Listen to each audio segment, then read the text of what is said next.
America's Got Talent, first 7 acts are through to live shows as judge cuts begin. Recap.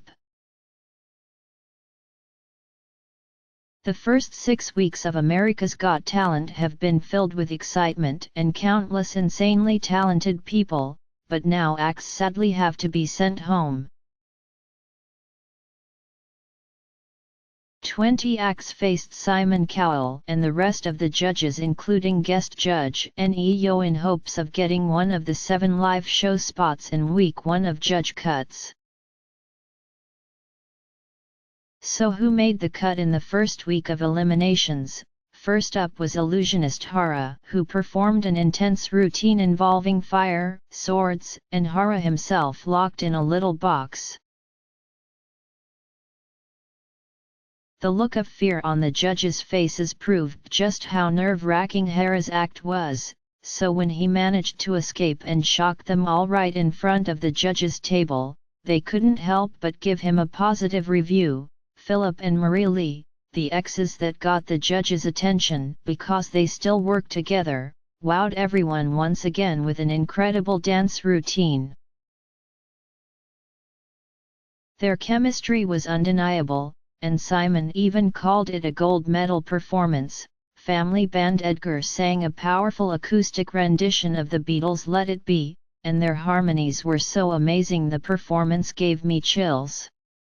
Howie Mandel said Edgar definitely improved from their first audition, and Simon said they deserve to be in the competition, so it seems they may be through. Then again, nothing negative has been said to any of the acts who have performed so far tonight. How are the judges going to choose? Hold up, here come the criticisms. Dance crew Miniotics surprised Mel B with a routine to the Spice Girls wannabe that Simon ended up calling amateurish, and jump rope crew Jumpers in Command had more than one flub that definitely didn't go unnoticed. Puppeteer Christopher and his puppets had everyone laughing with a performance to In the Navy featuring an Uncle Sam version of Simon. It's stupid, but I like it, Simon said, adding that he doesn't know if Christopher can hold up against the other acts.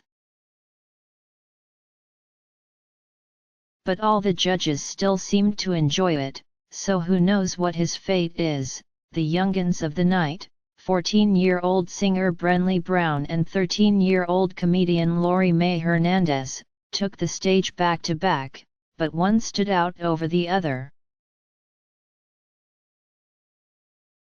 While Brennley sounded great, Lori charmed everyone once again with her hilarity. She even threw some shade at Caitlyn Jenner, which had everyone shocked but cracking up. John Ferraro, aka the Human Hammerhead, had the judges cringing the whole way through his act. He banged his head on just about everything and even put a drill into his noggin. Then, Tarzan look-alike Jon Call was a little all over the place with his thrashing routine, wrestling a gorilla and eventually throwing a girl into the audience. Not really sure either of these crazy men will earn a live show slot. Tightrope walking couple Duo Guerrero put on yet another breathtaking show, this time featuring a blindfold and a jump rope.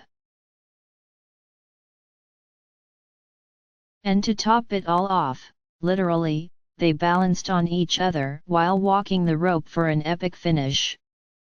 It'd be hard to believe that the judges didn't find this impressive enough to go through. NFL star/magician Jon Dorenbos made everyone fall in love with him with his first routine, but tonight he shared his story and made us love him even more. He went through an awful tragedy as a teenage that led him to magic, and he did yet another jaw-dropping card trick that the judges couldn't believe and made first-time viewer Neo hit his golden buzzer. With one spot gone, we have 6 spots left with 8 acts to go. The passing zone, Jon Wee and Owen Morse, performed their most dangerous stunt to date, which involved knife throwing and a dunk tango, and Mel and Howie. They managed to keep Mel safe from knives and dunk Howie, so we'd say that's at least worthy of some consideration for the live shows. Singing acts Julian Davis and the Haberners and Ray and Whitney Smith pleased the judges with their performances, but Ronee Martin was the one that stole the show. Did you see Simon's face? Cory Kahane brought the funny with her comedy routine, just adding to the difficulty for the judges to choose who will go through. Surely they can't take all the comedians. Axel Perez followed Cory with a completely different act, doing some insane balancing that Simon could barely watch. How are there still 3 acts left? We're certainly glad we're not the judges. A cappella group Linkin Bridge, who Simon said was one of his favorite auditions initially, completely blew everyone away with their version of Lynyrd Skynyrd's Free Bird. Combine their insane voices with their inspiring story and there's no way they're not getting one of those 6 remaining spots. It's come down to this, decision time.